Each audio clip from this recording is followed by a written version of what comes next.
Today we celebrate the 11th Sunday of the ordinary time of the church year. The church year is divided between major seasons and feasts and what is called ordinary time. We have just finished celebrating the Lenten, Easter, Pentecost cycle.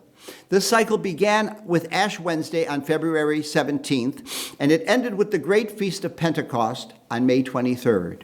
This was followed by the two major feasts of the Holy Trinity and Corpus Christi, which we have just celebrated on the past two Sundays.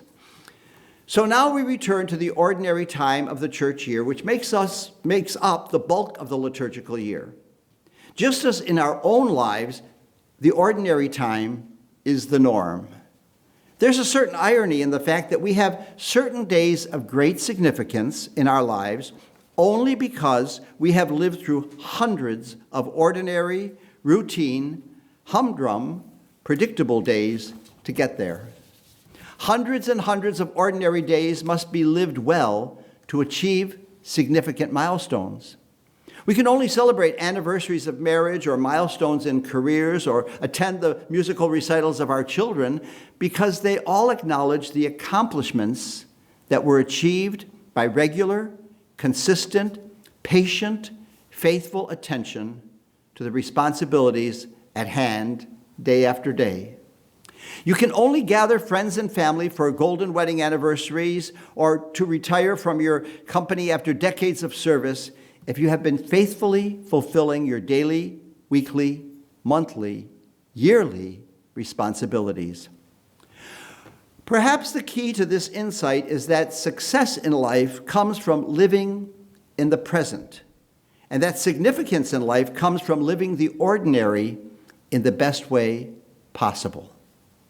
With this in mind, readings assigned for this 11th Sunday in the B cycle of the lectionary could not fit more appropriately than the ones we have just heard proclaimed. Like much life, they all deal with common themes: a tree, personal maturity, a modest seed. And like much of life, these simple, everyday realities abound with religious significance. In our first reading from the Hebrew Scriptures, we heard from Ezekiel, a temple priest who was among the first Israelites who were carried off into exile. He writes to his fellow exiles who are dejected about all they have lost and doubtful that God would be able to do anything to help them. Israel's dream was to become like a magnificent, towering Lebanon cedar, the greatest tree in the Middle East. But now all of that seems gone and impossible to recover.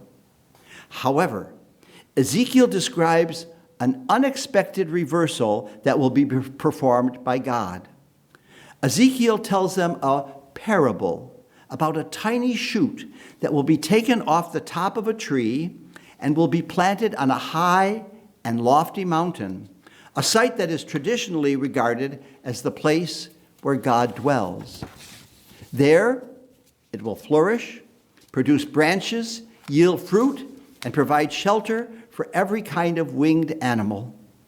This tree will be specially cultivated by God. It will be a chosen tree, a majestic cedar, known for its strength and its precious wood. The dramatic exaltation of this noble tree will bear testimony to the reversal of its fortune before all other trees. Its splendor will declare that it is the Lord who overturns our expectations, as he overturns the fortunes of the lofty and the lowly. How can we not help hear the voice of Mary singing of the same vision in her Magnificat 5 centuries after Ezekiel? In our gospel passage today, Jesus teaches his disciples, but he doesn't lecture them or prepare a Bible study class for them or ask them to attend a synagogue service. Rather, he speaks to them in parables, using the language of everyday life to open them up to the hidden way in which God is working in and through him, them, and the world. In the first parable today, the man who sows the seeds is ignorant and perhaps even lazy.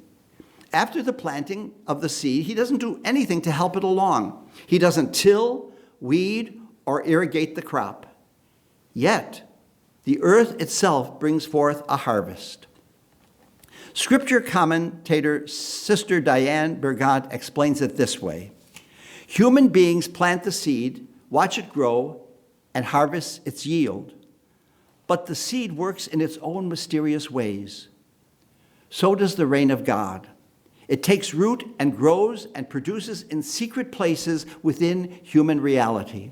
In fact, it is usually found in places where one would least expect to find it, among the poor and the despised, in the hearts of those who suffer, in the lives of the persecuted. The potential of the reign of God is often contained in what appears to be inconsequential, yet it thrives in its own mysterious ways. The second parable Mark gives us in today's gospel passage is perhaps one of the most familiar and beloved stories that Jesus told, the parable of the mustard seed. Shortly after I preached about this parable several years ago, a very kind parishioner gave me this beautiful glass cross. It's very simple in design. Inside of it, there is, I think, a stone, and on the stone is inscribed the word faith. Under the word faith is a little filigree, and in the center of it is a mustard seed. It's so small that I'm not sure the camera is even going to be able to pick it up. It's about the size of a pencil dot. God's kingdom grows surprisingly out of common and ordinary seed. The mustard seed, the smallest of the seeds, says Jesus, was well known in Israel. Since mustard seed bushes grow wild all around the Sea of Galilee, hearers of this parable might have been surprised that anyone would bother to purposely plant a mustard seed. What grows from this seed, while large for a plant about 8 feet tall, is not very tall in comparison with a tree. The description of the branches of the mustard seed being large enough to give shade to the birds of the sky would have been a direct echo of the passages we heard today from Ezekiel. But whereas Ezekiel's little shoot would become a magnificent cedar, Jesus says that God's promise of home would be fulfilled in a common weed that sprang up everywhere and was without any pretensions of glory. The shift in this parable is not from the small to the large, as it is in Ezekiel, but the transformation of the common and the ordinary into something grand and divinely life-giving. And this brings us finally to our second reading, where St. Paul is instructing the Corinthians and us about the tension between living in this time while at the same time longing to be with the Lord.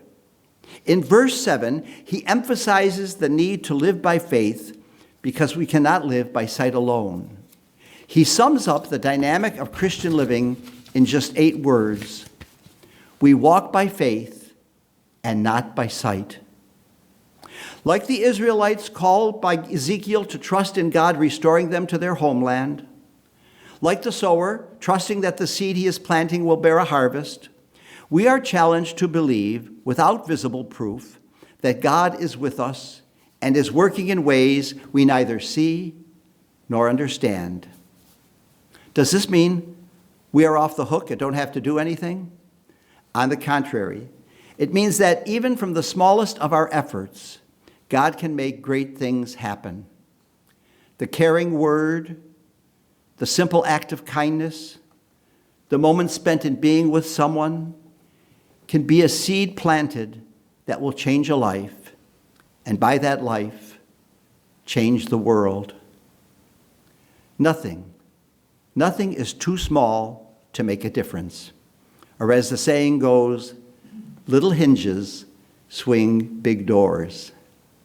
But I think it was the 20th century author, advertising executive, and politician Bruce Barton, perhaps best known as the creator of the iconic Betty Crocker, who said it best. He said, "Sometimes, when I consider what tremendous consequences come from little things, I am tempted to think there are no little things.